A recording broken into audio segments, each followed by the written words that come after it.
Hello বন্ধুরা, কেমন আছো তোমরা সবাই? আজকে আমি ভাবলাম তোমাদের সাথে একটা রান্নার রেসিপি শেয়ার করা যাক।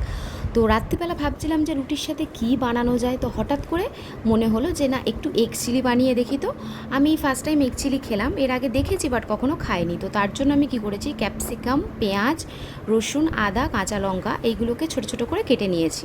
আর একটা ব্যাটার বানিয়ে নিয়েছিলাম, সেটাতে দিয়েছিলাম একটু ময়দা, কর্নফ্লাওয়ার, একটু আদা রসুন বাটা, লঙ্কা গুঁড়ো, হলুদ গুঁড়ো, নুন আর একটু দিয়েছিলাম গোলমরিচ গুঁড়ো। তো ব্যাটারটা ভালোভাবে রেডি করে নিয়ে তাতে অর্ধেক করে কেটে রাখা ডিমগুলোকে ভালোভাবে আমি ভেজে নিয়েছি বড়ার মতন করে।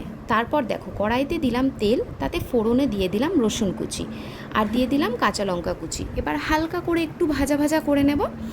ভাজা ভাজা হয়ে যাওয়ার পর তাতে দিয়ে দেব আদার কুচিগুলো। এই সব খাবার বেশি ভাজলে টেস্টটা চলে যায়, তাই হালকা করেই সব কিছু একটু ফ্রাই করা হবে। তো আবারও একটু নাড়াচাড়া করে নিলাম। নাড়াচাড়া করে এবার এতে দিয়ে দেব ক্যাপসিকাম কুচি আর পেঁয়াজ কুচিগুলো। ক্যাপসিকাম আর পেঁয়াজ কুচিগুলো দেওয়ার পরে একটু হালকা করে আমি নুন দিয়ে দেবো, কারণ নুন দিয়ে ভাজলে জিনিসটা কিন্তু তাড়াতাড়ি ভাজা হয়ে যাবে। আর কার কার এই এগ চিলি খেতে ভালো লাগে বা কারা কারা কেমনভাবে করো আমার সাথে অবশ্যই শেয়ার করো, তাহলে আমিও বাড়িতে ট্রাই করে দেখব। তো এখানে দেখো, তোমাদের সাথে কথা বলতে বলতে আমার এইগুলো হালকা হালকা ভাজা কিন্তু হয়ে এসছে।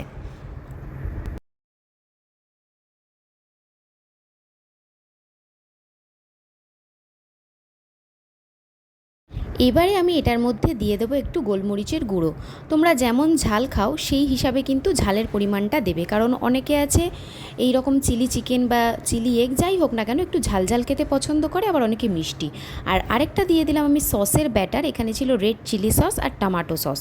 তোমরা তোমাদের স্বাদ অনুযায়ী সসগুলোকে অ্যাডজাস্ট করে দিতে পারো।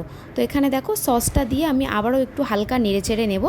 নিয়ে আমি যেহেতু এটা গ্রেভি করব, কারণ রুটির সাথে খাবো, সেই জন্য আমি জল অ্যাড করব। আর তোমরা যারা শুধু খাবে তাদের তো জল অ্যাড করার দরকার নেই। তো যাই হোক, আমি দিয়ে দিলাম অল্প একটু পরিমাণ সয়া সস, দিয়ে আবার ভালো করে নাড়াচাড়া করে নেব। আর ড্রাই চিলি এগ বলো বা চিকেন বলো, সেটার টেস্ট বেশি সুন্দর হয়, বাট গ্রেভির যেটা হয় সেটার স্বাদটা একটু অন্যরকম হয়। তো এখানে দেখো কালারটা কত সুন্দর এসছে, আমার তো এখানে দেখেই লোভ লাগছে। খেতেও বেশ ভালোই হয়েছিল।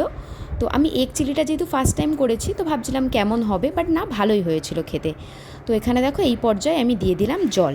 তোমরা যে যেমন গ্রেভি খাবে সেই রকম অনুযায়ী জলটা দিয়ে দেবে। তারপর জল দিয়ে এটাকে একটু হালকা ফোটার জন্য ছেড়ে দেবো। হালকা যখন ফুটে আসবে, তারপর এতে অ্যাড করে দেবো কর্নফ্লাওয়ার গোলা।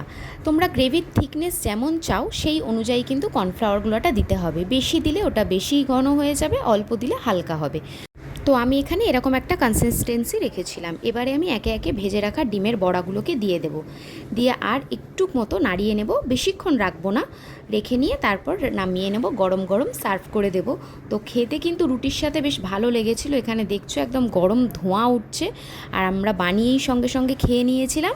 তো যাই হোক, আমার এই রেসিপিটা তোমাদের কেমন লাগলো একটু কমেন্ট করে জানাবে, আর ভালো লাগলে অবশ্যই একটা লাইক করে দেবে। আর নতুন নতুন ভিডিও দেখার জন্য আমার চ্যানেলটাকে কিন্তু সাবস্ক্রাইব করতে হবে। তো বন্ধুরা, চলে আসবো তোমাদের সাথে নতুন একটা ভিডিও নিয়ে। ততক্ষণের জন্য ভালো থেকো, সুস্থ থেকো, টাটা।